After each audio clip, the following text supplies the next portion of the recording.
On se retrouve, en direct sur, BFM2, direction les États-Unis. Nous allons rejoindre, Mélinda Davançoula, journaliste, Tech& Co, à Los Angeles, où vient de se dérouler la cérémonie des Game Awards 2024, la 11e édition, des Game Awards. Mélinda, quel, est le jeu vidéo gagnant de cette année? Eh bien, le jeu vidéo, c'est une petite surprise, mais pas vraiment, c'est Astrobot. Alors, Astrobot, c'est un jeu qui est exclusif à la PlayStation 5 et c'est un jeu, ben, on pourrait dire un peu Nintendo. C'est un jeu de plateforme, un petit jeu avec un petit robot que vous faites avancer d'univers en univers. C'est assez inattendu parce que c'est pas vraiment un jeu qu'on a l'habitude de voir gagner ce genre de prix. C'est en plus le jeu qui repart avec le plus de récompenses de la cérémonie. Il a gagné 4 prix au total et il avait face à lui D'accord. ben, ce qu'on appelle en général des mammouths du jeu vidéo, c'est-à-dire des jeux avec des grosses histoires, des graphismes ultra réalistes. Il y avait notamment Final Fantasy VII Rebirth, Black Myth Wukong, qui est un jeu chinois qui a fait beaucoup parler de lui. Alors, pour ses problèmes en dehors du jeu vidéo, au niveau du studio, mais surtout parce que c'est un jeu qui était extrêmement beau. C'est un peu ce qu'on appelait une référence visuelle dans le jeu vidéo. Il avait tout ce qu'il fallait pour être un jeu magnifique et donc on s'attendait un peu à son sacre. Mais voilà, c'est Astrobot qui l'a emporté. Peut-être parce que finalement, c'était le jeu le plus, consensuel, de la sélection des 6 finalistes. Il y avait, un DLC, ce qu'on appelle un DLC, c'est une extension, du jeu, Elden Ring qui avait été sacré meilleur jeu il y a 2 ans. Eh bien, ça avait fait beaucoup parler, le fait qu'on autorise un jeu qui est une partie d'un autre jeu à pouvoir être sacré, face à des œuvres, originales et uniques. Autre, prix prestigieux, celui de la meilleure adaptation. Cette année, la concurrence était rude, notamment entre, deux œuvres. Alors voilà, l'adaptation, parce que ça, c'est un prix qui est assez récent. Il a été commencé il y a quelques années. C'est récompensé, eh bien, un jeu adapté en série ou au moins un univers de jeu.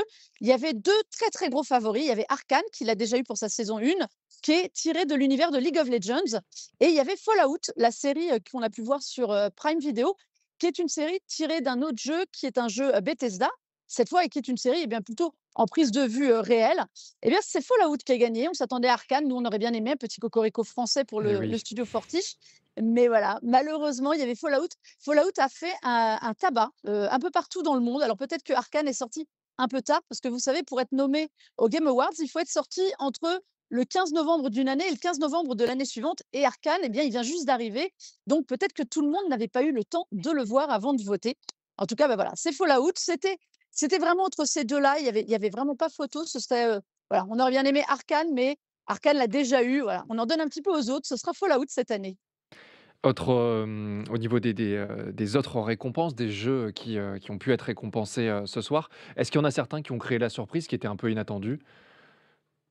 Alors, il y a quelque chose de très particulier à savoir sur la cérémonie, cette année, c'est-à-dire que les dernières années, il y avait des évidences. L'année dernière, on savait que ce serait très fortement Baldur's Gate 3 qui serait le grand vainqueur de la cérémonie, devant Alan Wake 2. L'année précédente, c'était Elden Ring, je vous l'ai dit, qui était en lice avec, God of War. Voilà, il y avait des évidences. Et bah, cette année, figurez-vous qu'il y avait quasiment aucune évidence dans aucune catégorie. Donc, voilà, tous les experts qu'on est, journalistes, on avait beau échanger, savoir se renseigner auprès de ceux qui sont jurés, voilà, nous, chez Tech& Co, on n'est pas jurés, mais on était là quand même, de savoir un peu quelle était la tendance globale. Il y avait énormément de jeux, venus d'Asie. Alors Astrobot est un jeu, japonais, parce que c'est le studio Asobi, mais qui est dirigé par un Français, voilà, Nicolas Doucet, qui a été récompensé aussi pour la direction artistique, enfin pour la direction du jeu, et français. C'est peut-être le moins asiatique de tous les jeux qui étaient là-bas. Il y avait des jeux chinois, énormément, de jeux chinois, Stellar Blade, je vous l'ai dit, Black Myth Wukong, tout ça. Eh bien, on s'attendait à ce que ces jeux-là l'emportent vraiment parce que ça a été une grande tendance du jeu vidéo. Eh bien, le jeu le plus récompensé après Astrobot, figurez-vous que c'est Balatro. Balatro, Mmh. c'est un petit jeu de cartes qui a défrayé la chronique en début d'année parce que vous jouez vraiment aux cartes comme on jouait avant un peu ces jeux de casino en ligne. Eh bien, Balatro, il est reparti avec 3 prix. Meilleur jeu indépendant, meilleur premier jeu, évidemment, et meilleur jeu mobile. C'est un jeu qui est disponible absolument sur toutes les plateformes et qui fait un carton. Il a même eu un prix. Il y a Apple qui a remis il y a quelques jours ses prix pour les meilleures applications. Bah, figurez-vous qu'il a aussi gagné le prix, un des prix jeu de l'année. C'est un jeu qui, est réalisé par une seule personne. Voilà, c'est un seul développeur qui a eu cette idée-là, D'accord, qui l'a c'est fait. étonnant. Quand on voit d'autres grosses productions à côté qui coûtent des centaines de millions, d'euros, bah, voilà, il a ce mérite-là. Il était en lice aussi pour être jeu de l'année, mais là, ça aurait été quand même une très, très grosse surprise. Et Mélinda, lors de la cérémonie, il y a un nouveau, prix qui a fait son apparition cette année, le prix du Game Changer qui a été décerné par, Geoff, Keighley, l'animateur de la cérémonie. Je ne sais pas si je prononce bien son nom, mais en tout cas, c'est un prix qui est assez Ouais. spécial. Alors, c'est la première fois en effet qu'on remet un prix, Game Changer. Alors c'est un peu particulier parce que vous savez les Game Awards, on dit que c'est une cérémonie, mais en fait, soyons honnêtes, la remise des trophées, c'est presque anecdotique. Il y a, une bonne moitié des trophées qui ne sont même pas remis à ceux qui ont gagné. On voit juste les noms, dénommés sur un tableau. Geoff Keighley ou la co-animatrice qui est avec lui, disent: «Voilà, il y a, tel jeu, tel jeu, tel jeu et c'est tel jeu qui a gagné. Hop, on passe au suivant». Ils ont même pas le droit d'être, de venir sur scène, être récompensés. Mais il y a eu cette année, eh bien, ce prix qui récompense en fait une personnalité, du jeu vidéo. En France, au Pégase, on a déjà ce prix qui est remis, nous, depuis très longtemps. C'est un prix qui existe dans beaucoup de cérémonies, du jeu vidéo à travers le monde, mais qui n'existait pas dans la plus grande, en fait. C'est paradoxal. Mmh. Et alors, c'est Amir Sadvat, qui l'a eu. Ça dit absolument rien, je pense, à beaucoup de gens qui ne sont pas du milieu, mais c'est une personnalité dans le sens, c'est quelqu'un qui œuvre énormément pour l'inclusion, pour trouver des emplois à tous ceux qui désirent, travailler dans le jeu vidéo, les développeurs, qui pensent qu'ils n'ont pas, voilà, ils n'ont pas de chance parce qu'ils n'ont pas les bons contacts et tout. Lui, il œuvre depuis des années, à les aider par tous les moyens possibles à aller travailler. Alors, dans une industrie qui perd énormément d'emplois ces dernières années, bah, évidemment, c'est aussi un signe fort qui est envoyé. Pour vous dire, en dehors de la cérémonie, là, avant qu'on rentre dans la salle, il y avait des développeurs qui sont en grève dans beaucoup de studios américains et qui distribuaient des tracts devant, qui distribuaient des petits pins et tout pour être soutenus parce que voilà, il y a un grand mouvement, qui est même mondial. La France, on est un petit peu moins, touché par ça, mais il y a beaucoup de licenciements et c'est une industrie, bah, qui est en crise à ce niveau-là. C'était beau de voir, Amir Sadvat qui soit, récompensé justement pour tout ce qu'il fait pour mettre les gens, les passionnés de jeux vidéo dans le jeu vidéo. Oui, ça fait sens, vis-à-vis du contexte et cette soirée, c'était aussi l'occasion, de croiser quelques stars. J'ai cru comprendre que vous avez Mmh. pu, voir, certains, noms qui soient associés au monde du jeu vidéo ou pas du tout? Oui, alors c'était les 10 ans, des Game Awards. Les Game Awards, à l'origine, c'est l'idée d'une cérémonie pour récompenser, comme on récompense aux Oscars ou aux Grammy ou tout ce que vous voulez, le jeu vidéo. Mais en 10 ans, c'est devenu bien plus que ça. Alors je disais, on voit beaucoup de trailers, ce qu'on appelle les world premières ici, c'est-à-dire c'est les jeux qu'on voit pour la toute première fois et ça attire les stars. Ça attirait les stars du jeu vidéo, maintenant ça attire les stars du cinéma et de la musique. Alors par exemple, on a Harrison Ford qui est venu, qui a fait une apparition sur scène, mais vraiment en guest star. Alors, il y a un jeu Indiana Jones qui vient de sortir. Indiana Jones, c'est le cercle ancien.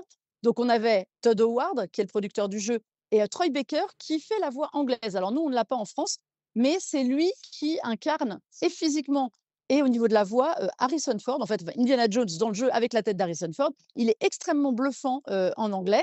Eh bien, pour le petit clin d'œil, Harrison Ford est venu lui-même remettre le prix, qui est un prix d'interprétation, et qui était un prix du jeu comme ça. Et on a eu aussi Snoop Dogg. Alors voilà, Snoop Dogg, il est partout. On l'a vu au Ah ouais, JO en ce cet moment, on le voit été à partout, ouais. Paris. Il est au sport, il est partout. Eh bien, il était sur scène, pareil, il est venu remettre un prix et il est venu chanter. Donc ça, c'était un moment, assez drôle.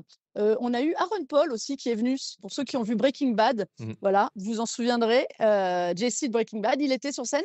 Alors lui, il avait une vraie raison, il est dans un jeu qui va bientôt sortir, donc ils étaient venus, le présenter avec Laura Linney qui joue avec lui. Donc Et vous, voilà, vous voyez, il y a Mélinda ce petit lot de stars.